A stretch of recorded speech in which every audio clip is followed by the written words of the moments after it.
മേനോന് എങ്ങനെ മേനോന് ആരെങ്കിലും ആ തലയിൽ വെച്ച് കഴിക്കലാണോ? ഓന് നല്ല പേടിയുണ്ട്. അതാണ് ജംഷ എനിക്കറിയില്ല. ഞാനും ചോദിക്കുന്നത്, ഓൻ എന്തിനാ പേടിക്കുന്നത്? അതാണ് ഞാൻ പറയുന്നത്. ഓൻ എന്നോട് ഇങ്ങനെ പറയുന്നതാണ്, ഓന് നല്ല പേടിയുണ്ട്, നീ ഒന്നും പറഞ്ഞിട്ടില്ലല്ലോ. എനിക്ക് നല്ല പേടിയുണ്ട്. മേനോന് മേനോന് ആരെങ്കിലും ആ തലയിൽ വെച്ച് കഴിക്കലാണോ? ഓന് നല്ല പേടിയുണ്ട്. അതാണ് ജംഷ എനിക്കറിയില്ല. ഞാനും ചോദിക്കുന്നത്, ഓൻ എന്തിനാ പേടിക്കുന്നത്? അതാണ് ഞാൻ പറയുന്നത്. ഓൻ എന്നോട് ഇങ്ങനെ പറയുന്നതാണ്, ഓന് നല്ല പേടിയുണ്ട്, നീ ഒന്നും പറഞ്ഞിട്ടില്ലല്ലോ. മുഴുനീള ശബ്ദ സന്ദേശത്തിന്റെ ഒരു ചെറിയ ഭാഗമാണ് നിങ്ങൾ കേട്ടത്. വളരെ ചെറിയ ഭാഗം. ഒരുപാടുണ്ട് ഈ ഓഡിയോ ക്ലിപ്പുകൾ. എന്തുകൊണ്ടാണ് അത് പബ്ലിഷ് ചെയ്യാത്തതിന്റെ കാരണം എന്ന് ചോദിച്ചു കഴിഞ്ഞാൽ അത് പറഞ്ഞു തരാം. അതിനു മുൻപ് എന്താണ് ഇവിടെ ജംഷാദ് പറയുന്നുള്ളത്? മെഹനാസ് ആരുടെയെങ്കിലും തലയിൽ ഇത് കെട്ടിവെക്കാൻ വേണ്ടിയിട്ട് ശ്രമിക്കുകയാണ് എന്നുള്ളതാണ്. നോക്കുക, ഇത് ഞാൻ പറയുന്നതല്ല, ഇത് ജംഷാദാണ് പറയുന്നത്. ജംഷാദിന്റെ ശബ്ദ സന്ദേശമാണ്. റിഫയുടെ സഹോദരനുമായിട്ട് ജംഷാദ് സംസാരിച്ചതിന്റെ ഓഡിയോ ക്ലിപ്പുകളിലെ ഒരു ചെറിയ ഭാഗമാണ്. ആ ഭാഗത്ത് പറയുന്നുണ്ട്, മെഹനാസ് ഇത് ആരുടെയെങ്കിലും തലയിൽ കെട്ടിവെക്കാൻ വേണ്ടിയിട്ട് ശ്രമിക്കുന്നു എന്ന്. ഇതിനുത്തരം പറയേണ്ടത് ഞാനല്ല. ഈ ഓഡിയോ ക്ലിപ്പിനെ കുറിച്ചിട്ട് വളരെ വ്യക്തമായ ഒരു ഉത്തരം പൊതുജനങ്ങൾക്ക് നൽകേണ്ടത് ആരാണ്? ജംഷാദാണ്. നോക്കുക, ഞങ്ങൾക്ക് എന്തൊക്കെയാണോ ലഭിക്കുന്നത് അതിൽ നിങ്ങൾക്ക് എത്തിക്കാൻ പറ്റുന്ന കാര്യങ്ങൾ എന്തൊക്കെയാണ്, ആ കാര്യങ്ങളൊക്കെ ഞങ്ങൾ നിങ്ങൾക്ക് മുന്നിൽ എത്തിക്കുകയാണ്. ഈ എത്തിച്ച കാര്യങ്ങളുമായി ബന്ധപ്പെട്ട് ആരാണ് അഭിപ്രായം പറയേണ്ടത് എന്ന്, അല്ലെങ്കിൽ ആരാണ് ഉത്തരം പറയേണ്ടത് എന്ന് ചോദിച്ചു കഴിഞ്ഞാൽ, ഈ എത്തിച്ച കാര്യങ്ങളിൽ ആർക്ക് നേരെയാണ് ചോദ്യങ്ങൾ ഉയരുന്നത് അവരാണ് ഇതിന് മറുപടി നൽകേണ്ടത്. അതല്ലാതെ ഇത് പബ്ലിഷ് ചെയ്തു എന്നതിന്റെ പേരിൽ, ഈ വിവരങ്ങൾ പൊതുജനങ്ങൾക്ക് നൽകി എന്നതിന്റെ പേരിൽ ഒരു പ്ലാറ്റ്ഫോമിനെ അല്ലെങ്കിൽ ഒരു മാധ്യമത്തെ മോശമാക്കി ചിത്രീകരിക്കുന്നത് തീർത്തും അപലപനീയമായ കാര്യം തന്നെയാണ് എന്നുള്ള കാര്യത്തിൽ ഒരു സംശയവുമില്ല. നോക്കുക, എന്തുകൊണ്ടാണ് പബ്ലിക് കേരള ഈ വിഷയത്തിൽ ഇടപെടൽ നടത്തുന്നതിൽ നിന്ന് കുറച്ച് പിന്നിലോട്ട് പോയത് എന്ന് ചോദിച്ചു കഴിഞ്ഞാൽ, അതിന്റെ ഏറ്റവും പ്രധാനപ്പെട്ട കാര്യം, ഇവിടെ പോലീസ് ഇല്ല എന്നുള്ള വിഷയമായിരുന്നു ഞങ്ങൾക്ക് ഈ കേസ് എങ്ങനെയെങ്കിലും തെളിയിക്കണം എന്നുള്ള ഒരു തോന്നലിലേക്ക് കാര്യങ്ങൾ എത്തിച്ചത്. പോലീസ് ഇല്ലാത്തത് കൊണ്ട് തന്നെയാണ്. പോലീസ് ഉണ്ടായിരുന്നുവെങ്കിൽ ഈ കേസ് തെളിയുമായിരുന്നു എന്ന് തന്നെയാണ് എൻ്റെ ഒരു വിശ്വാസം. കാരണം പോലീസിനെ ചോദ്യം ചെയ്യാൻ പറ്റുന്ന രീതിയിൽ ഒരു മാധ്യമ പ്രവർത്തകനോ ഒരു മാധ്യമ സ്ഥാപനത്തിനോ ചോദ്യം ചെയ്യാൻ പറ്റില്ല. പോലീസിന് അവരുടേതായിട്ടുള്ള രീതികളുണ്ട്, അവരുടേതായിട്ടുള്ള സ്രോതസ്സുകളുണ്ട്. അവരൊരിടത്തേക്ക് വിളിപ്പിച്ചു കഴിഞ്ഞാൽ ഈ ആരോപണ വിധേയർ എത്തേണ്ടത് നിർബന്ധമാണ്. പക്ഷേ ഞങ്ങൾ ഇവരെ വിളിച്ചു കഴിഞ്ഞാൽ ഇവർക്ക് വരണമെന്നുള്ള യാതൊരു നിർബന്ധവുമില്ല. അവർക്ക് ഇഷ്ടമുണ്ടെങ്കിൽ വരാം, ഇഷ്ടമില്ലെങ്കിൽ വരേണ്ട എന്ന് തീരുമാനിക്കാം. പക്ഷെ ഞങ്ങളത് ചോദിക്കും, നിങ്ങൾ എന്തുകൊണ്ടാണ് വരാത്തത് എന്നുള്ളത്. കാരണം ഞങ്ങളെ സംബന്ധിച്ചിടത്തോളം ഈ കേസ് തെളിയണം എന്നുള്ളതാണ്. അപ്പോൾ എല്ലാവരും കൂടിയിരുന്നു കൊണ്ട് ഒരു തീരുമാനം അങ്ങെടുത്തു. കുടുംബത്തിന്റെ സമ്മതപ്രകാരം കേസ് ഹൈക്കോടതിയിലേക്ക് കൊടുക്കാം എന്ന്. അപ്പോൾ കേസ് ഹൈക്കോടതിയിലേക്ക് പോയി കഴിഞ്ഞാൽ എന്താണ് ഗുണം എന്ന് ചോദിച്ചു കഴിഞ്ഞാൽ, കോടതി കേസെടുക്കാൻ വേണ്ടിയിട്ട് ഉത്തരവിടും എന്നുള്ളതാണ് സ്വാഭാവികമായിട്ടും മറ്റുള്ള കേസുകളിലൊക്കെ കണ്ടത്. ഇതിൽ എന്ത് സംഭവിക്കും എന്നുള്ളത് എനിക്കറിയില്ല. അങ്ങനെ കേസെടുക്കാൻ വേണ്ടിയിട്ട് പോലീസിനോട് പറഞ്ഞു കഴിഞ്ഞാൽ സ്വാഭാവികമായിട്ടും ആരോപണ വിധേയരായിട്ടുള്ള ആളുകളെ ചോദ്യം ചെയ്യും, അവരുമായി ബന്ധപ്പെട്ട് അന്വേഷണം നടത്തും.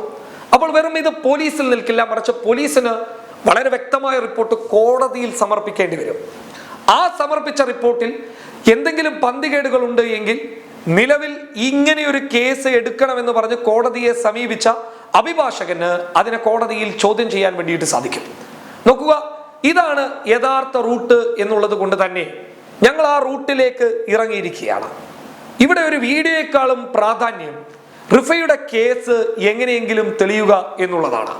ആരെങ്കിലും എന്തെങ്കിലുമൊക്കെ വിളിച്ചുകൂവി പറയുമ്പോൾ നമ്മൾ അതിന് മറുപടി നൽകാൻ വേണ്ടിയിട്ട് മുന്നോട്ട് വന്നു കഴിഞ്ഞാൽ നമ്മുടെ സമയം വേസ്റ്റ് ആകും, ആളുകളുടെ ശ്രദ്ധ മാറും. മറിച്ച് റിഫയുടെ കേസിലേക്കുള്ള ശ്രദ്ധ മാറിയിട്ട് ചില വ്യക്തി വൈരാഗ്യത്തിലേക്ക് കാര്യങ്ങൾ കടന്നു പോകും.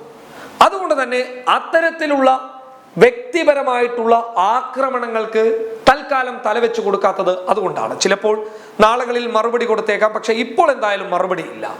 അതിന് കാരണം എന്താണെന്ന് വെച്ച് കഴിഞ്ഞാൽ, കോടതിയിൽ നടക്കുന്ന അല്ലെങ്കിൽ കോടതിയുടെ പരിഗണനയിലേക്ക് പോകുന്ന ഒരു കേസുമായി ബന്ധപ്പെട്ട് ഏതെങ്കിലും തരത്തിൽ തെറ്റായ സന്ദേശങ്ങൾ അറിഞ്ഞോ അറിയാതെയോ ഉണ്ടായിക്കഴിഞ്ഞാൽ അത് ഈ കേസിനെ ബാധിക്കും. അപ്പോൾ ഇവിടെ സൂക്ഷ്മത വെച്ച് പുലർത്തേണ്ടത് ഒരു മാധ്യമ പ്രവർത്തകൻ എന്ന നിലയിലും ആ കുടുംബത്തോട് 100% കൂറു പുലർത്തുന്ന ഒരാളാണെന്ന കൃത്യമായ ബോധ്യമുള്ളത് കൊണ്ടും എന്നെ സംബന്ധിച്ചിടത്തോളം കോടതിയിലൂടെ പോയിട്ട് പോലീസ് വഴി ഇവരെയൊക്കെ ചോദ്യം ചെയ്യുന്നതാണ് നല്ലത് എന്ന് തോന്നിയത് കൊണ്ടാണ്. ഇവിടെ പലപ്പോഴും ഈ കേസുമായി ബന്ധപ്പെട്ട് സംസാരിക്കുമ്പോഴൊക്കെ പറഞ്ഞ വളരെ പ്രധാനപ്പെട്ട കാര്യങ്ങളിൽ ഒന്ന് എന്ന് പറയുന്നത്, റിഫ 12 മണിക്ക് ഫുഡേ എന്ന് പറയുന്ന റെസ്റ്റോറൻറ്റിൽ നിന്ന് ഭക്ഷണം കഴിച്ച് പുറത്തേക്ക് വരുന്നു. 12:15 ഫ്ലാറ്റിന് താഴെ എത്തുന്നു. 12:15 ഫ്ലാറ്റിന് താഴെ എത്തിയിട്ട് ഈ പറയുന്ന മെഹനാസിനെ വിളിക്കുന്നു. മെഹനാസ് ഫോൺ എടുക്കുന്നില്ല. കൃത്യമായി പറഞ്ഞു കഴിഞ്ഞാൽ സ്റ്റെപ്പ് കയറിയിട്ട് റൂമിൽ വരെ ഇവൾ എത്തുന്നു എന്നുള്ളതാണ്. ഭക്ഷണം കഴിക്കുന്ന സമയത്തും അതുപോലെ തന്നെ മറ്റുള്ള സമയങ്ങളിലും ഇവൾ സന്തോഷവതിയായിരുന്നു. എന്നാൽ ചിലയിടത്ത് CCTV ദൃശ്യങ്ങളിൽ മെഹനാസിന്റെ കടന്നു വരുന്ന സമയത്ത്, അതായത് മെഹനാസ് ഈ CCTVയിലേക്ക് കടന്നു വരുന്ന സമയത്ത് നമുക്ക് റിഫ വല്ലാത്തൊരവസ്ഥയിലുള്ളതായിട്ടും കാണാൻ വേണ്ടിയിട്ട് സാധിക്കുന്നു. ഇതൊക്കെ പച്ചയായി തെളിയിക്കപ്പെട്ട കാര്യങ്ങളാണ്. അപ്പോൾ ഈ പറയുന്ന കാര്യങ്ങളിൽ നിന്നായിരിക്കും നമ്മൾ ചോദ്യങ്ങൾ ഉണ്ടാക്കുക. ആ ചോദ്യങ്ങളിൽ നിന്ന് ഞങ്ങൾ ഉത്തരങ്ങൾ നേടാൻ വേണ്ടിയിട്ട് ശ്രമിക്കുമ്പോൾ നിങ്ങൾ ഭയപ്പെടുന്നത് എന്തിനാണ് എന്നുള്ളതാണ് ഞങ്ങൾക്കറിയാത്തത്. ഇപ്പോഴും ഞങ്ങൾ ആരെയും വ്യക്തിപരമായി വേട്ടയാടിയിട്ടില്ല. ഈ കേസുമായി ബന്ധപ്പെട്ട കാര്യങ്ങൾ ചർച്ച ചെയ്യുമ്പോൾ, കേസിന്റെ ഭാഗമായിട്ട് നിലവിൽ നിലനിൽക്കുന്ന വിഷയങ്ങൾ ചർച്ച ചെയ്യുമ്പോൾ, ആ വിഷയങ്ങളിലേക്ക് ആരൊക്കെയാണോ കടന്നു വരുന്നത് അവരുമായി ബന്ധപ്പെട്ട കാര്യങ്ങൾ ഞങ്ങൾക്ക് പുറത്തുവിടേണ്ടി വന്നിട്ടുണ്ട്. അത് ഒരു കേസ് എന്ന രീതിയിൽ സ്വാഭാവികമായിട്ടും ഞങ്ങൾക്കത് ചെയ്യാൻ പറ്റുന്ന കാര്യമാണ്. അതല്ലാതെ ഇവിടെ ആരെയെങ്കിലും ഒരാളെ വ്യക്തിപരമായി അറ്റാക്ക് ചെയ്യണമെന്നോ വ്യക്തിപരമായി മുറിവേൽപ്പിക്കണമെന്നോ എന്നുള്ള ഒരു തോന്നലും ഞങ്ങൾക്കില്ല, ഇതുവരെ ഇല്ല എന്നുള്ളത് തന്നെയാണ് സത്യം. ഇവിടെ റിഫയുടെ സഹോദരൻ റിജിനെ മോശമാക്കി ചിത്രീകരിക്കുന്നത് ചിലയിടങ്ങളിൽ കാണാൻ വേണ്ടിയിട്ട് സാധിച്ചു. നോക്കുക, എന്തിനാണ് നിങ്ങൾ അയാളെ വേട്ടയാടാൻ വേണ്ടിയിട്ട് പോകുന്നത്? അയാൾ പറയുന്ന കാര്യങ്ങൾ അയാളോട് ചിലപ്പോൾ ജംഷാദോ അതല്ല എങ്കിൽ മെഹനാസുമായി ബന്ധപ്പെട്ട വൃത്തങ്ങളിൽ നിന്ന് ലഭിച്ചതോ ആയിട്ടുള്ള കാര്യങ്ങളാണ് അയാൾ പൊതുജനങ്ങൾക്ക് മുന്നിൽ എത്തിക്കുന്നുള്ളത്.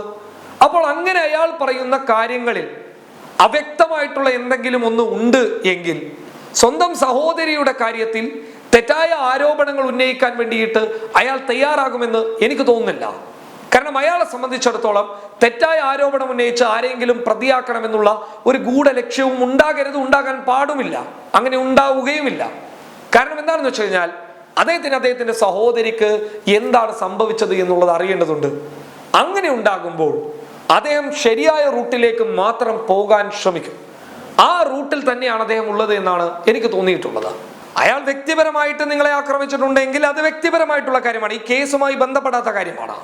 ഇവിടെ റിജിൻ പറഞ്ഞു എന്ന് പറയപ്പെടുന്ന കാര്യങ്ങളിൽ പലതും റിജിന്റെ കൈവശമുള്ള തെളിവുകളുടെ അടിസ്ഥാനത്തിലാണ്. റിജിന്റെ കൈവശം പല ഓഡിയോ ക്ലിപ്പുമുണ്ട്, ഞങ്ങളത് ഇതുവരെ പുറത്ത് വിട്ടിട്ടുമില്ല. കാരണം ഈ കേസിനെ ബാധിക്കരുത്. ആ ഓഡിയോ ക്ലിപ്പ് പുറത്ത് വിട്ട് കഴിഞ്ഞാൽ ഞങ്ങൾക്കൊരു വാർത്തയാകും, സ്വാഭാവികമായിട്ടും അതിന് വ്യൂസ് ഉണ്ടാകും, സബ്സ്ക്രൈബേഴ്സ് കയറും, റവന്യൂ കിട്ടും. ഇതൊക്കെ ഒരു ഭാഗമാണ്. ഇതൊക്കെ ഉണ്ടാകും, ഉണ്ടാവില്ല എന്നുള്ളതല്ല, ഇതിനും ഉണ്ടാകും. പക്ഷേ അത് അനാവശ്യമായി ചെയ്യുന്നത് ശരിയല്ല എന്ന് ചിന്തിക്കുന്ന ആളുകളാണ് ഞങ്ങൾ. ഇവിടെ ഒരു കാര്യം വളരെ വ്യക്തമായിട്ട് പറയാൻ ആഗ്രഹിക്കുകയാണ്. ഇവിടെ ഒരു യുദ്ധമല്ല നടക്കുന്നത്, ഇവിടെ ഒരു വാക്പോരല്ല നടക്കുന്നത്. അതിനെനിക്ക് താല്പര്യവുമില്ല. ഞങ്ങൾക്ക് അങ്ങനെ ഒരു യുദ്ധത്തിനോ അങ്ങനെ ഒരു വാക്പോരിനോ താല്പര്യമില്ല. ഞങ്ങൾക്ക് റിഫയുടെ കേസുമായി ബന്ധപ്പെട്ട് സത്യസന്ധമായിട്ട് കാര്യങ്ങൾ പറയണമെന്നുള്ളതാണ്.